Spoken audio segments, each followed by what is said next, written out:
les 18 skippers de Ram Guyane, c'est le dernier petit déjeuner à terre. Dans seulement quelques heures, la flotte quittera les côtes d'Afrique pour celles de l'Amérique. Dans seulement quelques heures, Salomé, Philippe, Patrice, Rémi et les autres lèveront l'ancre pour une traversée en solitaire de plus de 50 jours. Forcément, l'instant est un peu solennel. Plus de 4700 km à la force des bras, de Dakar au Sénégal jusqu'à Cayenne, en Guyane française. Ram Guyane, c'est une des plus longues courses à l'aviron au monde. L'océan Atlantique d'est en ouest, seul, sans assistance, à la vitesse d'un homme qui marche. Une aventure humaine dans laquelle se lance, tous les 2 ans, et pour la 4e fois, une poignée de rêveurs un peu obstinés. Cette année, 2 femmes et 16 hommes venus de toute la France, de la Guyane à la Bretagne en passant par la Vendée, l'Ardèche ou même Madrid en Espagne. 18 participants avec le même rêve, arriver de l'autre côté et se sentir le temps d'une traversée un peu plus grand qu'eux-mêmes.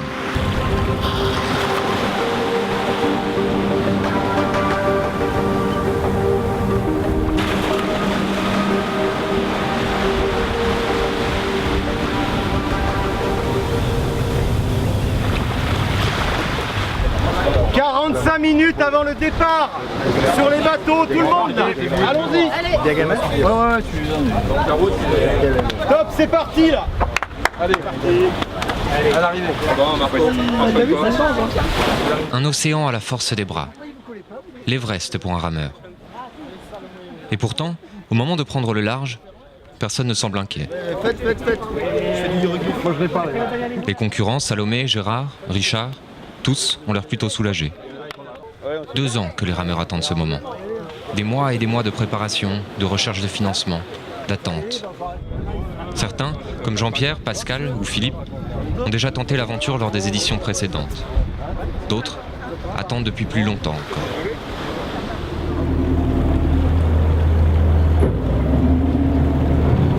Quand ils ne traversent pas l'Atlantique à la rame, Didier Thor organise des sorties pêche depuis le port du Guilvinec, à la pointe bretonne.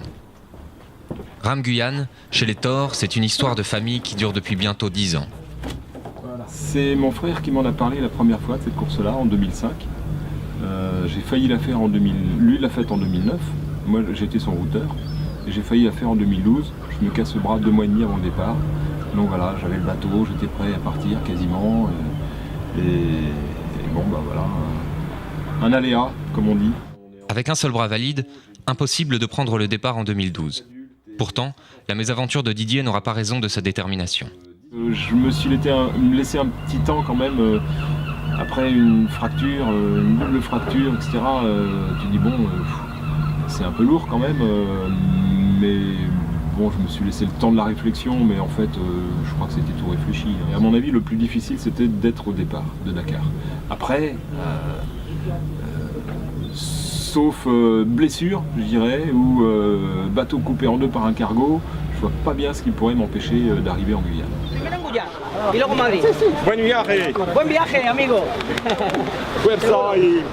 Le plus dur était d'être au départ, mais cette fois, c'est la bonne. Sur la plage, Didier et les autres se disent au revoir, se souhaitent bonne chance. Parfois, les adieux sont un peu difficiles. Mais il n'est plus question d'hésiter. L'océan est là, il attend. Le moment est venu de prendre le large.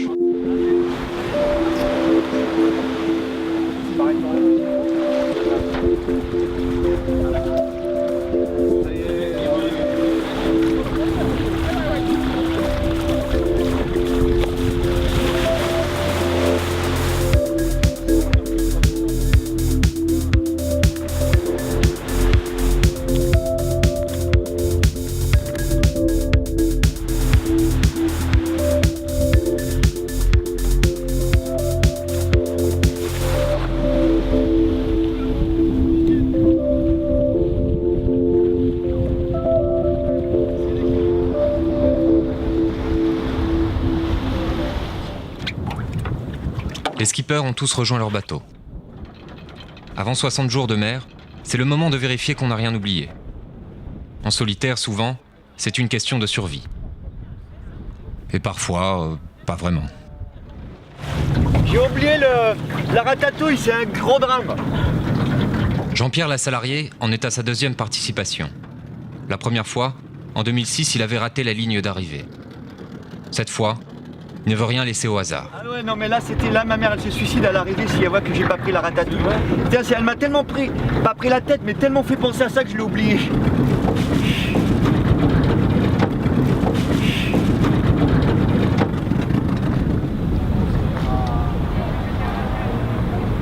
Les autres sont déjà en place et attendent le signal. Sur le bateau officiel, Hélène Sirder, représentante de la région Guyane, s'apprête à annoncer le départ. Et hier, c'est la que j'ai embarqué de...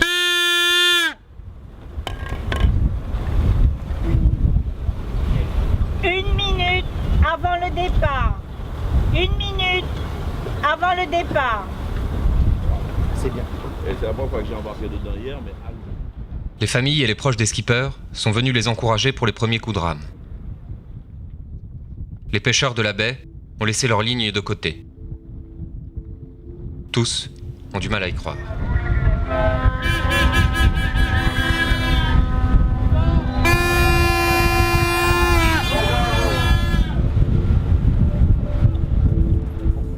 Départ officiel de la course Rame Guyane.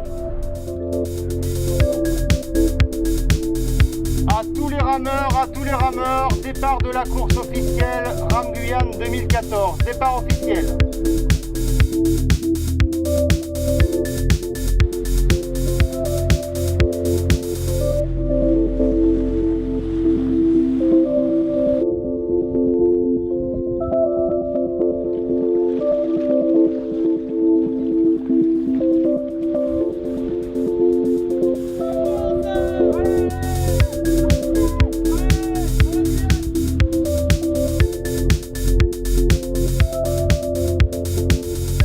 Allez, à 7 heures là, dans 3 semaines t'arrêtes.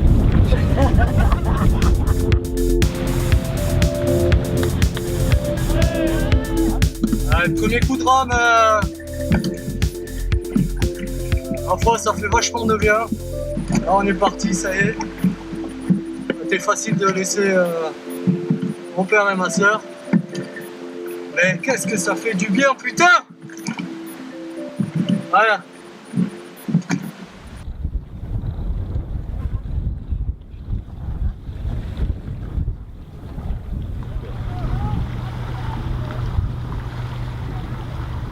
Dans l'euphorie du départ, on oublierait presque que ces lourds bateaux en contreplaqué de près d'1 tonne ne dépassent jamais les 3 nœuds. À voir la lenteur de ces embarcations, on prend toute la mesure de l'exploit que représente cette traversée.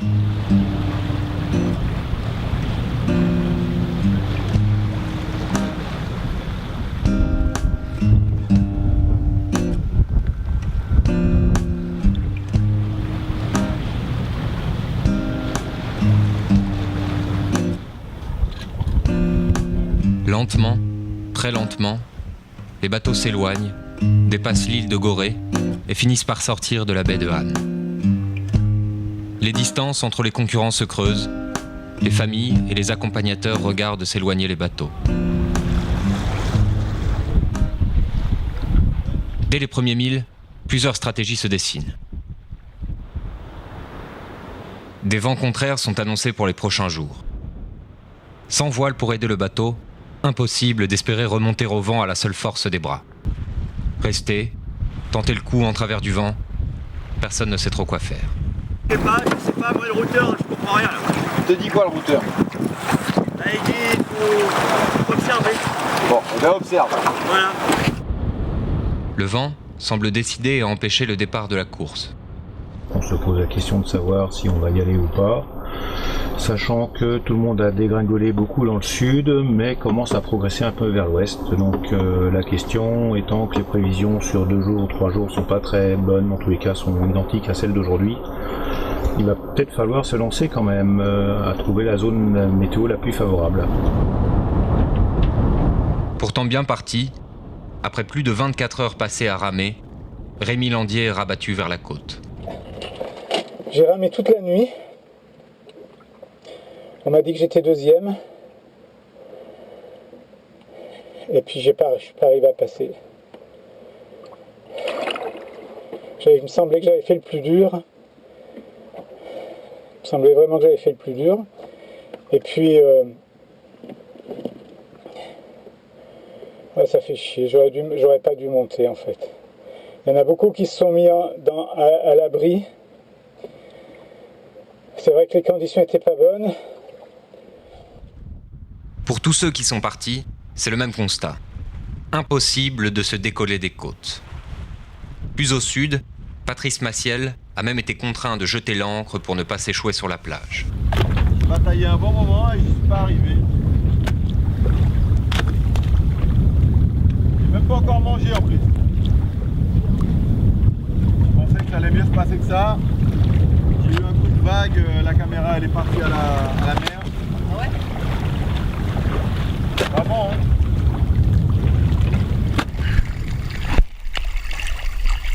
Un peu plus au large, après avoir lutté plusieurs jours contre le vent, Mathieu Martin a été obligé de s'ancrer lui aussi. Mais la mer est calme et le soleil brille. Pas de vraie raison de s'en faire. Ah ben, à défaut de pouvoir ramer, on va se baigner, on prend le temps, on regarde autour de nous, on fait quand même un peu attention. Voilà, donc toujours attaché, toujours de sécurité. Si ça se calme un peu, j'irai nager un peu plus loin. Je mettrai un bout et je ferai une photo de plus loin. Voilà. Tout va bien. Il n'y a plus qu'à attendre, prendre le temps. On est venu chercher ça aussi un peu, prendre le temps. Au nord aussi, on prend le temps. Tous ceux qui le peuvent encore décident de faire demi-tour. Retour sur Dakar. Après plusieurs jours et plusieurs nuits sans dormir, une grosse partie de la flotte est toujours au mouillage à seulement quelques milles du départ. Et alors que les bateaux restent ancrés, les réserves de nourriture descendent. La situation est claire, c'est un bateau qui a besoin pour avancer d'avoir le vent et le courant bien placé, on va dire 3/4 arrière du bateau. À partir du moment où on n'a pas ces conditions-là, c'est difficile de traverser. Alors on peut faire un effort de 24 heures, voire 48 heures grand maximum, mais on s'épuise très vite. Et on l'a vu ces derniers 48 heures, ça a été assez difficile. On voit bien que les gars se retrouvent, ce sont des efforts pas perdus, mais disons que il faut préserver ses forces et on a 50 jours à 55 jours qui nous attendent, il faut partir dans de bonnes conditions. Si on part du Sénégal pour attraper l'Amérique du Sud, c'est pas innocent, donc il faut que toutes les conditions soient réunies pour faire une traversée et limiter les risques quand même. La situation est claire, mais surréaliste. Une semaine après le départ de la course, dans l'Anse-Bernard au pied du palais présidentiel et des grands hôtels, une partie de la flotte a pris ses quartiers. En attendant que le vent tourne, les rameurs s'occupent comme ils le peuvent.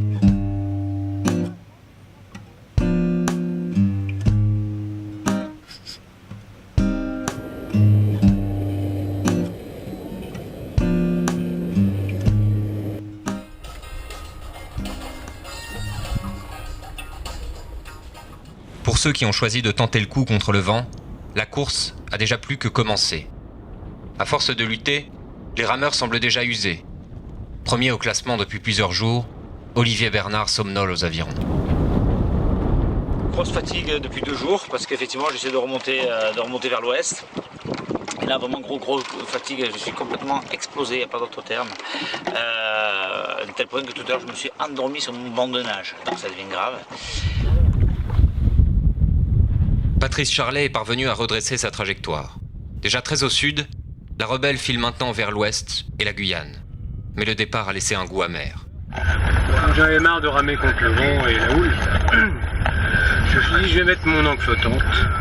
Donc j'ai mis mon ancre flottante et j'en ai profité pour ranger le bateau. Le début de course est loin de se dérouler comme l'avait prévu Patrice Charlet. Un mois plus tôt, au port de la Forêt-Fouesnant, en Bretagne, le skipper avait emprunté les clés de PRB, le mastodonte de 60 pieds de son pote Vincent Rioux, une bête de course taillée pour la route du Rhum et le Vendée Globe. Même peinture que la Rebelle, orange, sortie de l'usine où travaille Patrice Charlet. Ouvrier sur des voiliers de course, ancien boxeur, champion de pirogue polynésienne, la compétition, la course au large, c'est son monde. Alors Rame Guyane, Patrice la voyait comme un challenge, mais surtout comme une façon de ralentir un peu, de changer d'échelle. La compétition, le podium, tout ça, ça me plaît toujours. Ça, depuis des années, ça a toujours été, et quand je pars faire quelque chose, c'est pour être dans les premiers. Moi, j'ai toujours été dans le haut niveau, que ce soit en boxe ou en pirogue. Et au jour d'aujourd'hui, j'aimerais choquer un peu, ralentir un peu tout ça et profiter de cette course pour me poser des bonnes questions. Et se dire que tu ne peux pas aller à fond tout le temps. Donc on va essayer de rétablir les choses comme elles doivent être établies. Peut-être avoir une autre vision de la vie, parce que là on vit un peu trop vite. L'ordinateur, les voitures, les machins, rara. Et se reposer les bonnes questions et prendre la vie peut-être un peu plus cool.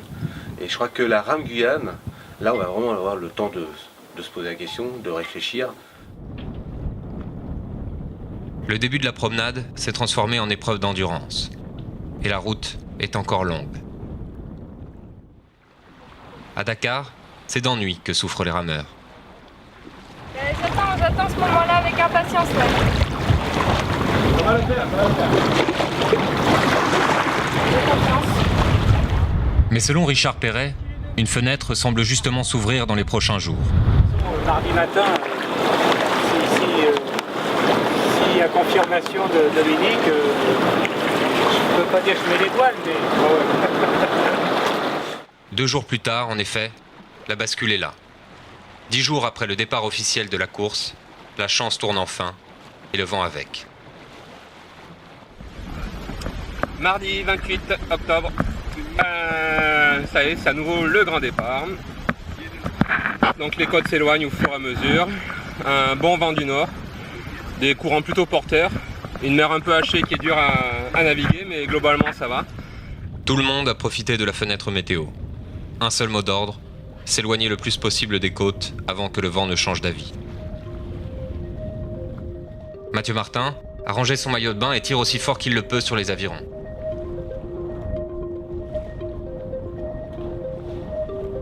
Rémi Landier tâche d'oublier les souvenirs de son premier départ.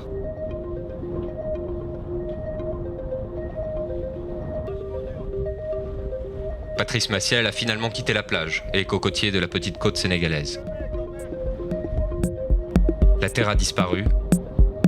Partout, l'océan. Et l'Amérique qu'on imagine de l'autre côté.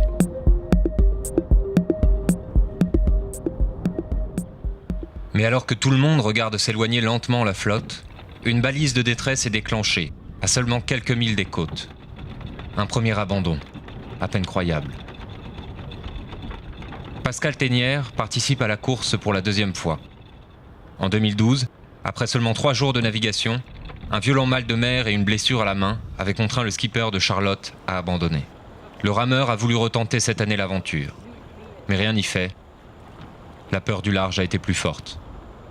Dans un état second, Pascal Ténière demande un remorquage jusqu'au départ.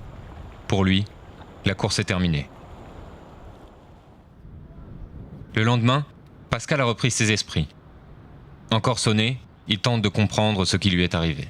Je ne sais pas ce qui s'est passé, d'un seul coup j'ai eu une crise d'angoisse, je me suis mis à trembler de partout et j'ai très vite attrapé le mal de mer et la situation est devenue un petit peu incontrôlable. Si j'ai déjà des crises d'angoisse à quelques milles du départ, comment j'aurais pu gérer une crise d'angoisse en plein milieu de l'océan? Et je ne sais pas, puisque ça c'est l'inconnu. Il semblerait que finalement je ne sois pas à la hauteur de ce défi. Est-ce que j'ai surestimé mes capacités? Peut-être. Toujours est-il que j'ai tenté 2 fois l'aventure, je ne regrette rien. Je pars du principe que dans la vie, il vaut mieux oser que de regretter. Voilà, la vie est ainsi faite et puis l'avenir demain, le soleil se lèvera, il se couchera et la vie continue.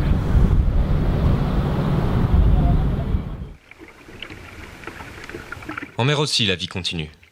Pour les 17 skippers restants, qui ne se doutent pas encore de la mésaventure de Pascal, les premières petites routines.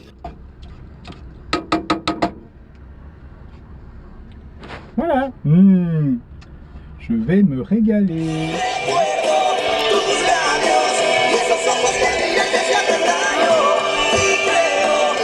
Dicen que hace mucho calor, pues yo no lo siento.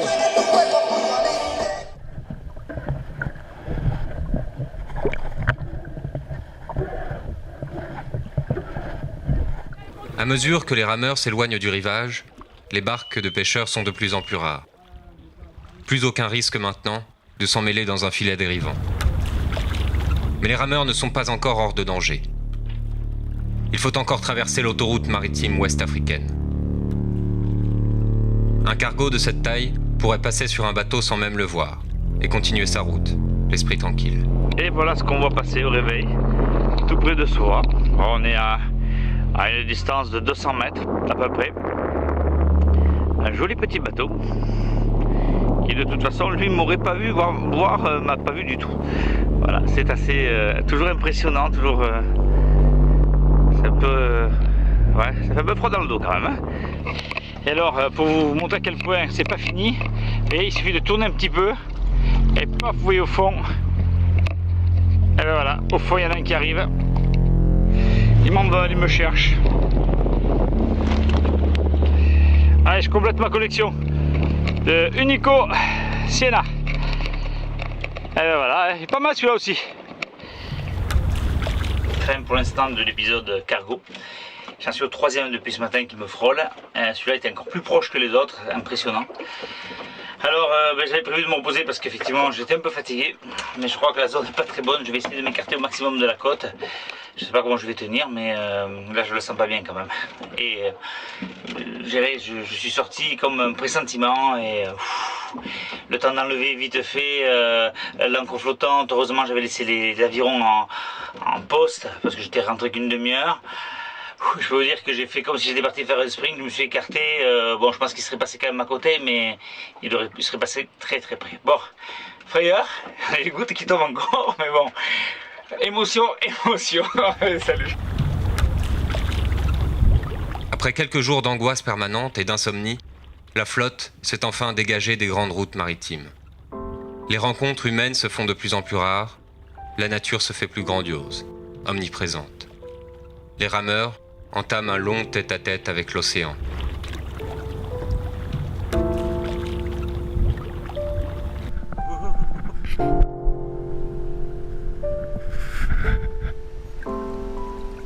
Sous les bateaux, c'est un véritable aquarium.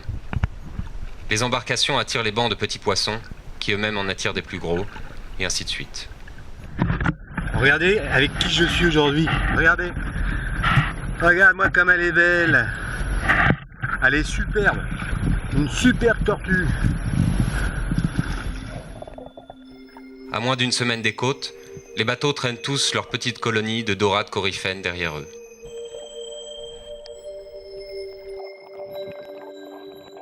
En solitaire, mais jamais vraiment seul. Mais parfois, de la vie de Mathieu Martin, mieux vaut être seul que mal accompagné. Alors depuis ce matin, j'ai un nouveau camarade de jeu. Il est là depuis une petite heure. Voilà, il est tranquille, il est paisible. Alors je le connais pas, donc je vais éviter d'aller me baigner. Enfin, voilà.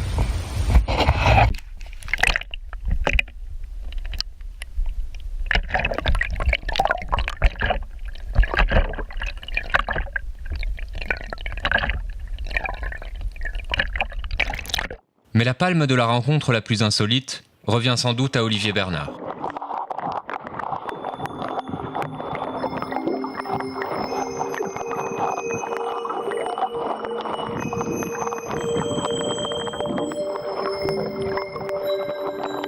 Un requin-baleine, parfaitement inoffensif pour l'homme, malgré sa taille.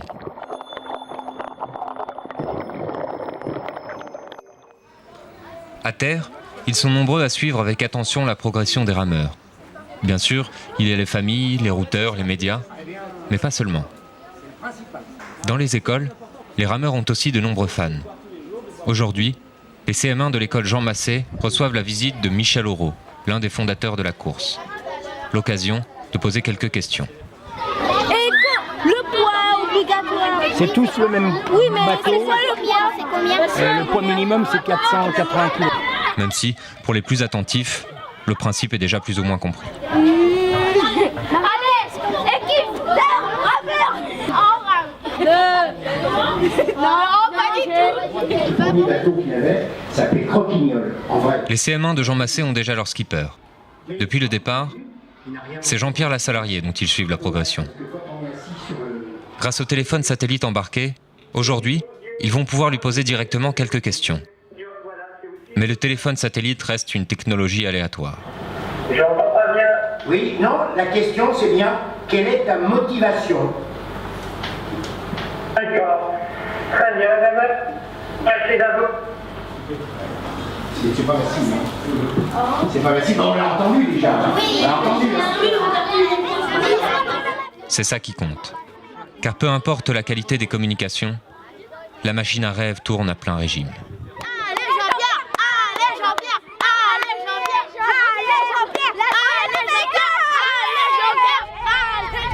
Jusqu'ici, les CM1 de Jean Massé ont eu du flair. Leur champion a pris la tête de la course. Jean-Pierre Lassalarié et son bateau Cogite creusent l'écart depuis une dizaine de jours. Et le leader a maintenant près de 2 jours d'avance sur ses poursuivants. Là, je suis assez content. Bon, il y a des sérieux concurrents derrière, mais pour le moment, j'arrive à tenir un petit écart que j'essaie de conserver. Apparemment, il y a 3 options. Donc, nord, où je suis, intermédiaire, c'est Rossa, et Thor, qui est complètement sud. Et voilà, pour le moment, c'est... Le vent, il n'arrête pas d'adonner, il bouge, il change. C'est un peu désordonné. Hein. En effet, pour tout le monde, la progression est difficile.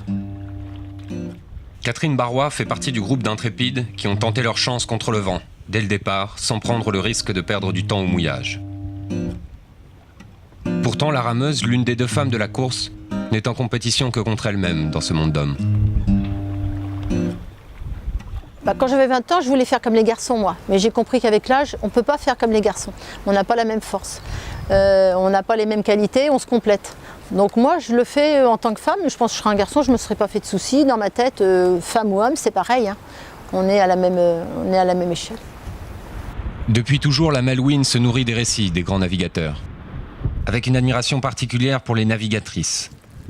Catherine sait qu'avant elles sont déjà quelques-unes à avoir prouvé que la mer aimait aussi les femmes. J'ai toujours rêvé d'aventuriers, des navigateurs, des premiers navigateurs qui partaient en mer en solitaire. Tous les gens qui traversent l'Atlantique à la rame, ça m'a toujours passionné. Donc des gens qui rament dans le monde, il y en a partout. Et Rame Guyane, j'ai suivi les premières éditions dès le départ. J'ai suivi les femmes qui ont fait les traversées aussi, Peggy Boucher, Maude, Anne Kéméré. Voilà, toutes ces femmes ne cherchent pas à faire un exploit, à faire de l'extrême ou de faire du sensationnel, c'est dans moi. Mais sans chercher l'exploit, Catherine se maintient dans le 2e tiers du classement, en 10e position. D'autres, comme Didier Thor, préfèrent ruser, jouer la stratégie. Le routeur de Didier, son frère Jean-Luc, qui a déjà fait la traversée en 2006, a cru voir une fenêtre s'ouvrir par le sud, de l'autre côté de la zone intertropicale de convergence.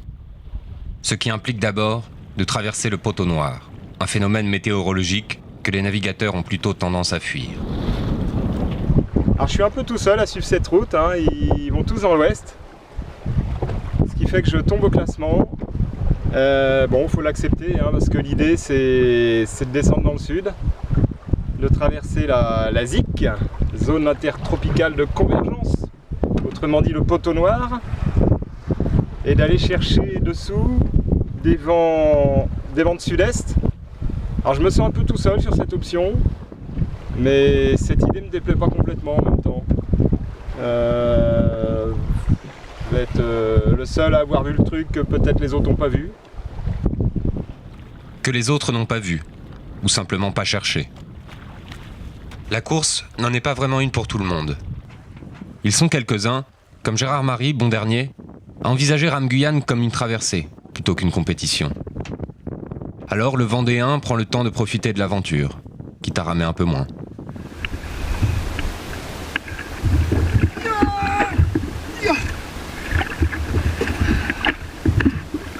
Ça doit être bon. J'ai jamais pêché de celui-là. En plus il est petit, ça va. À chaque fois ça me fait mal au cœur. Avec les dorades c'est trop gros, j'ai plein de gâchis. Parce que oui, bien sûr Rame Guyane c'est une course, mais c'est aussi autre chose qu'on vient chercher, au milieu de l'océan Atlantique, si loin de la Terre. L'humidité permanente, les irritations dues au sel, les courbatures, la fatigue, c'est aussi un peu du prix à payer pour vivre cette solitude si rare et particulière.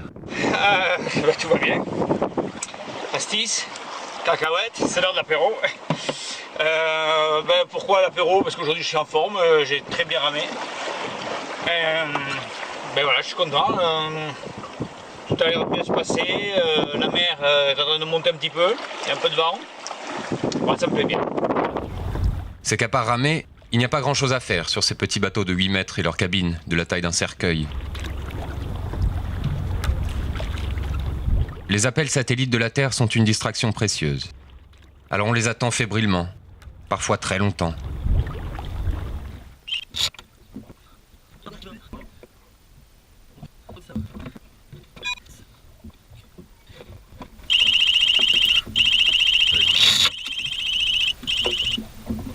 Allô, oui. Ah non, là t'es chez Mathieu, désolé. Je crois qu'Harry est un peu plus haut, voire beaucoup plus haut. Ça va et toi? Vas-y.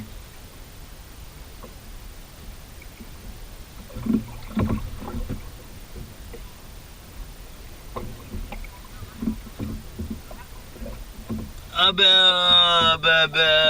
petit à petit, on avance doucement.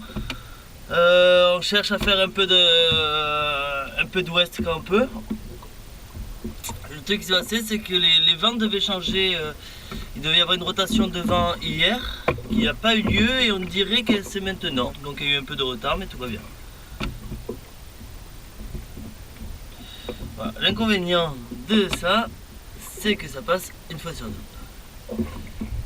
Quand finalement on est en ligne, encore faut-il le rester. Alors on continue d'attendre.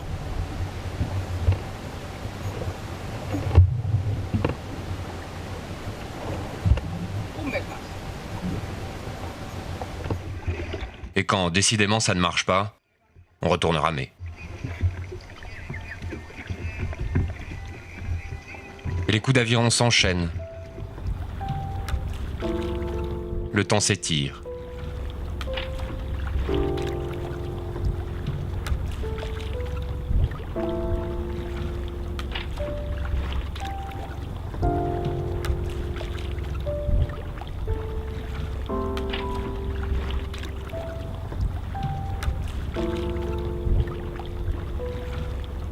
Ne restent que des successions de jours et de nuits toujours identiques, rythmées par le bruit des vagues et des rames qui caressent la surface de l'eau.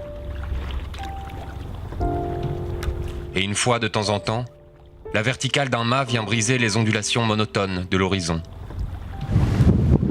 Ah voilà, ils sont là, ils arrivent, ils sont tout proches. Le Léon 2, les deux Pascal, Capitaine Flamme, ils sont là tous les trois. C'est génial, ça va faire super du bien de discuter un petit peu. Bien que Rame Guyane soit une course sans assistance, ils sont plusieurs bateaux à tourner autour de la flotte, au cas où. Chaque fois, pour les rameurs, ce sont comme des retrouvailles avec l'humanité, un avant-goût de l'arrivée. Très sympathique, voilà. Allez, à plus tard. Voilà, donc c'est toujours de belles images et toujours très très sympa. Et puis bon, ça faisait quand même une semaine que j'avais pas vu plus qu'une semaine, 15 jours, j'avais pas vu de bateau, donc ça fait vraiment chaud. Et voilà, ils me laissent. Hein, ils vont me laisser tout seul. Voilà, bah écoutez, c'est vrai que ça fait du bien. Ça fait du bien parce que, bah ouais, en fait, je trouve que ce principe de comme ça, c'est, je m'y attendais pas ce matin à les voir. Puis au petit lever, je vois une voile au loin, ils sont venus. On a passé facilement plus de 2 heures ensemble, 2 ou 3 heures. Hein.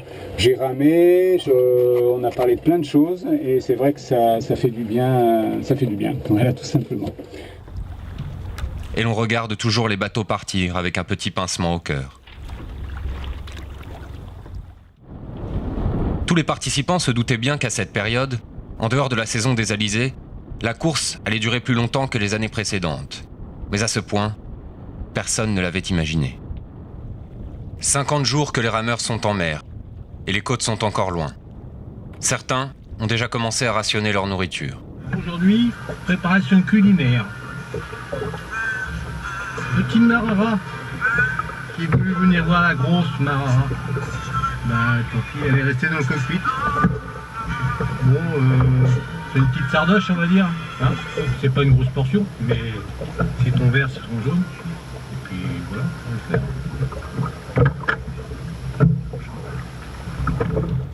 En dehors de la saison des alizés, les bateaux sont les jouets des changements de vent et de courant.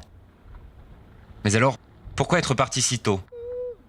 Michel Aurault, l'un des créateurs de la course, n'y voit pas que des inconvénients. Je pensais que c'était opportun de partir plus tard, mais pour des tas de raisons sportives, économiques, enfin pour des tas de raisons, c'est parti à cette date-là. Et je suis très surpris de constater, je constate que ça développe tout un autre aspect intéressant. D'abord, ça a fait la part belle aux rameurs, aux vrais rameurs. Les autres éditions, il y avait beaucoup plus de vent, un alizé bien soutenu et bien développé dès le départ. Donc, le mauvais rameur ou le petit rameur, finalement, ça se voyait pas trop qu'il n'était pas un très bon rameur. Tandis que là, ceux qui rament pas beaucoup, ils sont derrière, et ceux qui rament très bien, ils sont devant, qui rament très bien et beaucoup, ils sont devant. Donc ça amplifie l'intérêt de l'aviron de mer, quoi. Ça, c'est quand même formidable. Bon, l'inconvénient, c'est que ça va durer beaucoup plus longtemps que les 40 jours que ça peut durer dans la saison d'alizé, quoi. Hein. Puisque là, on a vu que 40 jours, enfin 38 jours, c'était mi-parcours. Alors ça ne veut pas dire que ça va faire 2 fois 38 jours, hein. Non, mais enfin, ça va être quand même au moins 15 à 20 jours de plus que les 15 jours, au moins de plus que les éditions précédentes. En 2012, lors de l'édition précédente, en seulement 37 jours, Pascal Vaudet avait bouclé sa traversée. Mais 2012, c'était une autre année, une autre saison. Depuis, une nouvelle équipe guyanaise a repris les rênes de la course et les contraintes ont changé. Malgré une mer relativement calme sur toute la traversée, 2014 restera sans doute dans les annales comme l'une des éditions les plus éprouvantes. En mer, la lassitude commence à gagner les rameurs. Décidément, la course s'éternise un peu trop au goût de certains. Comme pour Didier Thor, qui commence à regretter d'avoir choisi de faire route par le sud. Je suis dans le poteau noir, dans la ZIC, par 7,37 nord et 24,36 ouest. Et là, il y a un grain tout cassé depuis 9h ce matin. Il est quoi ? Il est 9h25. 63 jours, une éternité. Les corps supportent de plus en plus mal l'eau déminéralisée, l'humidité, les courbatures, l'inconfort, le sel. Il va être mort à la 0 ce matin, toute la nuit. Il faut voir un oiseau. J'ai parlé avec un oiseau pendant un quart d'heure hier soir. À ce stade, il suffit d'un rien pour qu'une égratignure se transforme en handicap majeur. Les réactions du corps sont exacerbées, les esprits à bout. Alors que la flotte approche enfin de l'arrivée, à seulement quelques centaines de milles de la ligne, Olivier Ducap est contraint d'abandonner la course. Une infection au pied, aggravée par une vieille maladie, ont eu raison de la détermination d'Olivier. L'état de santé du skipper est suffisamment préoccupant pour qu'un hélicoptère soit dépêché sur zone.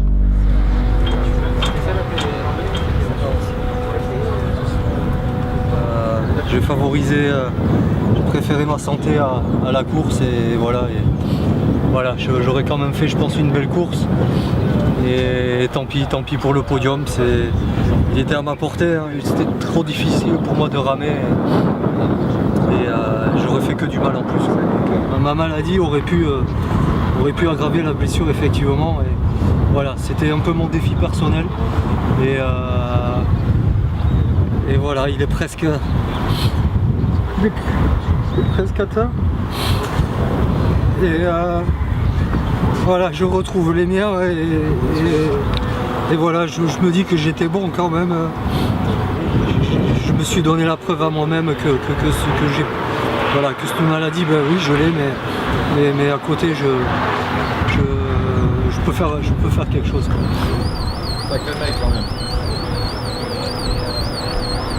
Ils ne sont désormais plus que 16 sur l'eau. Le lendemain, Antonio de la Rosa, victorieux, coupe la ligne d'arrivée aux îles du Salut après 64 jours, 4 heures et 30 minutes à travers l'océan Atlantique. Honor al vencedor! Ahí.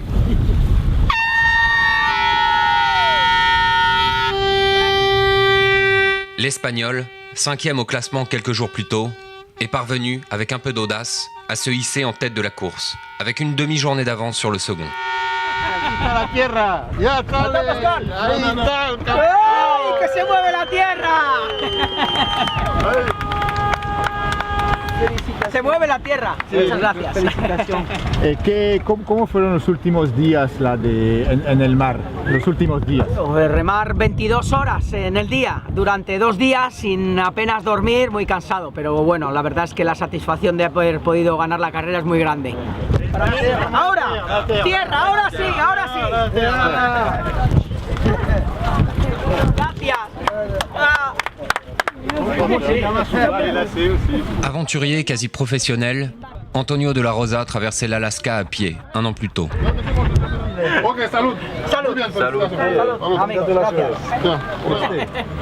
Pour l'Espagnol, en forme surprenante, l'Atlantique semble n'avoir été qu'une formalité avant la prochaine aventure. La verdad es que muy bien, me he sentido muy a gusto en la carrera desde el primer día, he estado bien, no he enfermado, estaba a gusto y sobre todo he salido muy tranquilo. He hecho 40 días aprendiendo a manejar la embarcación, llevando una vida normal, comiendo, durmiendo, remando unas 8 o 10 horas diarias, pero intentando cuidarme, porque sabía que la última parte de la carrera era fundamental llegar con energías y llegar bien con la cabeza, y si me tomaba desde el primer día esto como una carrera hubiera estado agotado el día 40. À Kourou, les Guyanais sont venus en masse pour acclamer le champion. Même Olivier Ducap, tout juste sorti de l'hôpital, a fait le déplacement. Antonio. Super course. Super course. Merci. Allez. Merci, tu tienes écoute, gran infección. voilà. Lo siento. Je suis désolé pour toi. Que no puedas llegar, sí. Lo siento que no hayas podido voilà, llegar. c'est super, c'est mieux.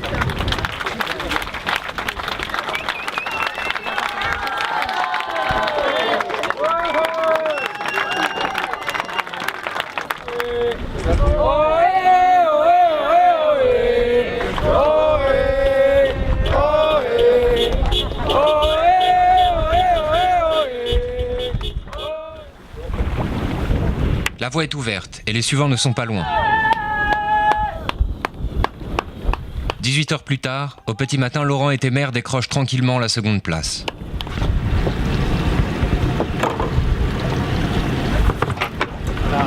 Et surtout gérer l'arrivée pour ne pas se louper sur la ligne parce que il n'y a pas de deuxième chance quoi. Et avec les courants, impossible de faire marche arrière. Donc c'est surtout ça qui était un peu compliqué. Donc j'ai pas beaucoup dormi cette nuit pour gérer le cap correctement. Une petite crainte de la louper parce qu'à un moment j'ai une frayeur, j'ai vu deux feux, je voyais bien le phare mais j'ai vu le feu scintillant, j'ai pas vu au bon endroit. Donc je me suis dit zut, mais bon en vérifiant mon waypoint c'était bon donc il n'y avait pas de problème. 8 heures après, Jean-Pierre Lassalarié, puis Richard Perret passent la ligne avec une dizaine de minutes d'écart. Le podium est complet. Wow. Je pense que tous ceux qui ont fait cette course, franchement, il n'y a pas de gagnants, il n'y a que des gagnants, je dirais. On a tous fait notre Himalaya là. Ça, des courses comme ça, je crois qu'il n'y en a pas deux sur Terre. Là. C'est vraiment un chemin de croix, hein, donc. Là, je suis vraiment soulagé, j'ai très heureux d'être arrivé évidemment et j'ai qu'une envie, c'est de retrouver ma famille, mes amis que j'ai commencé déjà à retrouver. 1 heure après, c'est au tour de Salomé Castillo, la benjamine de la course, de décrocher la 5e place.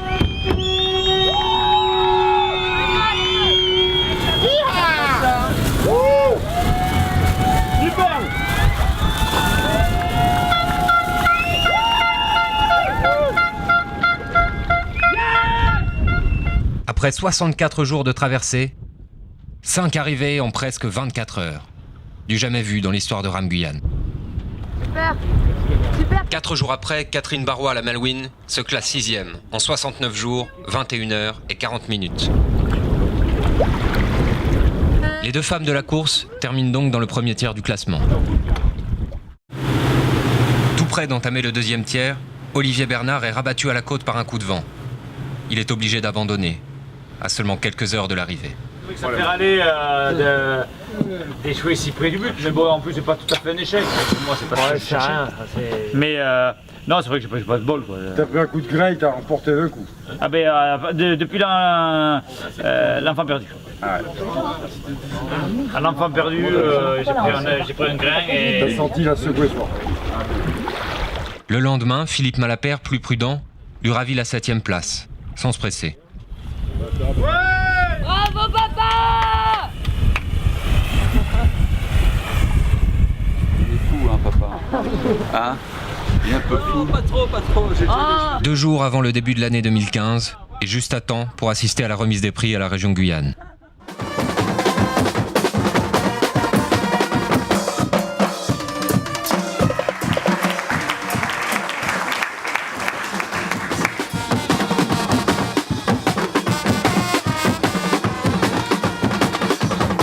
Je suis ravi d'entendre que ça va être pérennisé et que la course va continuer et qu'on va pouvoir donner la chance à d'autres skippers de traverser l'océan dans ces conditions-là. C'est vraiment une grande course, il faut vraiment la pérenniser. Je vous remercie madame de faire ça.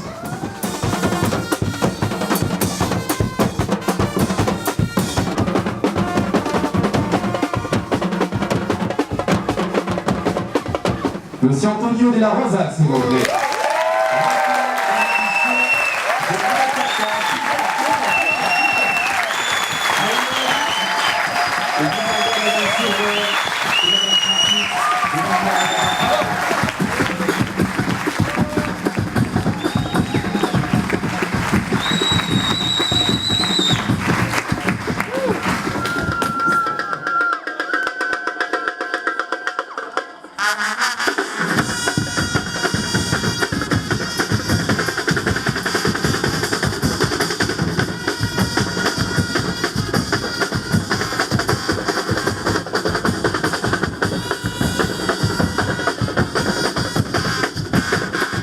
Mais pendant qu'à terre les premiers font la fête, les arrivées se poursuivent.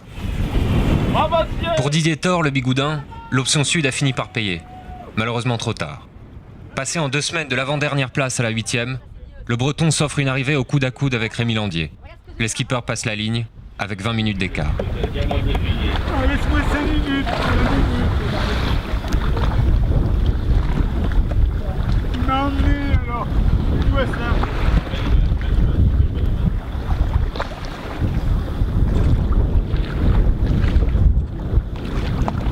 Bravo Rémi, bravo! Super!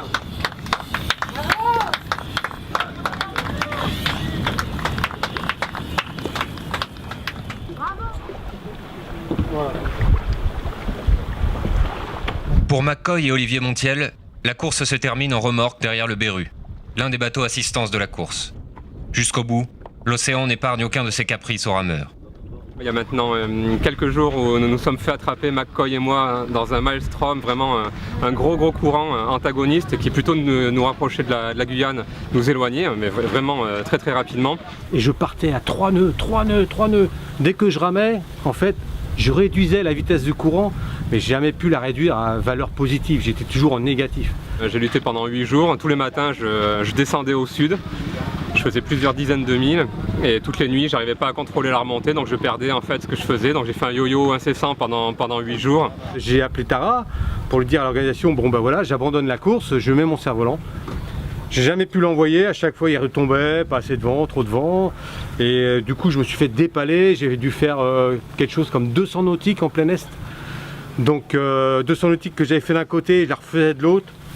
Donc imaginez que mentalement, psychologiquement, là j'étais quand même très très bas. On s'est vite aperçu que le remorquage était indispensable pour la bonne et simple raison qu'avec notre simple motricité, même en ajoutant des jours et des dizaines de jours, on n'aurait pas été suffisamment fort pour s'en sortir, donc on n'avait pas d'autre choix que de se faire remorquer. Parce que sinon je serais arrivé dans une dizaine de jours seulement, et ma femme attendait sur Cayenne, et ça... Voilà, je préférais passer ces journées-là avec ma femme plutôt qu'être aéré seul sur l'eau. Avec McCoy, on a fini le voyage tranquillement, en 4 jours, on a pu arriver donc à Cayenne, ce qui est malgré tout une arrivée. Donc on sait que l'aventure est différente, on sait qu'elle a duré 77 jours, c'est le double des éditions précédentes. C'est une arrivée, point final.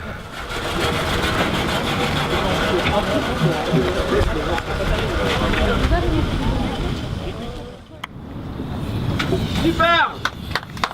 78 jours pour Mathieu Martin, le Basque, qui n'a pas pour autant perdu son sourire, ni son sens de l'humour. Bon, alors j'hésite entre le Costa Rica de faire de l'Atlantique au Pacifique ou la muraille de Chine à pied. Dernière frayeur de la course, Patrice Maciel manque de s'échouer dans la mangrove, tout près de Cayenne. Les membres de son équipe, partis l'accompagner sur les derniers milles, arrivent juste à temps pour récupérer le skipper. On s'est inquiété quand on est arrivé près de l'enfant perdu et que le cross nous a appelé pour nous dire qu'il avait déclenché sa valise. Pas de communication, une houle de 4 mètres très serrée, très forte, une mer démontée. Quand on est arrivé, on a vu que le bateau était sur le dos. Pascal a réussi à m'amener une corde. Patrice est monté à bord avec sa combinaison. Il était bien. Il n'était pas trop choqué, il était bien. On a réussi à retourner le Boston, le canot une première fois. Et on a voulu sortir de là parce qu'on était sur 3 mètres de fond. Donc des déferlantes très serrées qui nous secouaient dans tous les sens. Et face aux déferlantes, à un moment donné, je ne me suis même pas rendu compte qu'on avait perdu le bateau. C'est Pascal qui ne m'a rien dit au départ, il m'a laissé manœuvrer.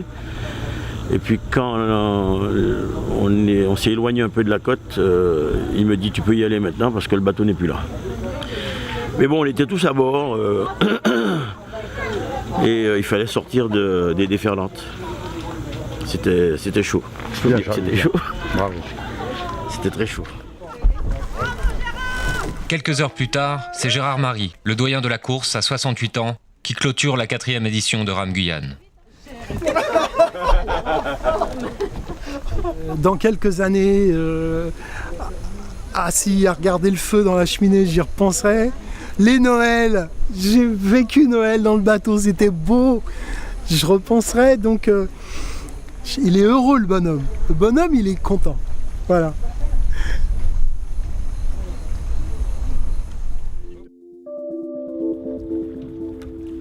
« 64 jours pour le premier, 83 pour le dernier. Près de 5000 km parcourus avec une paire de rames, un bateau de 8 mètres et la force d'un rêve.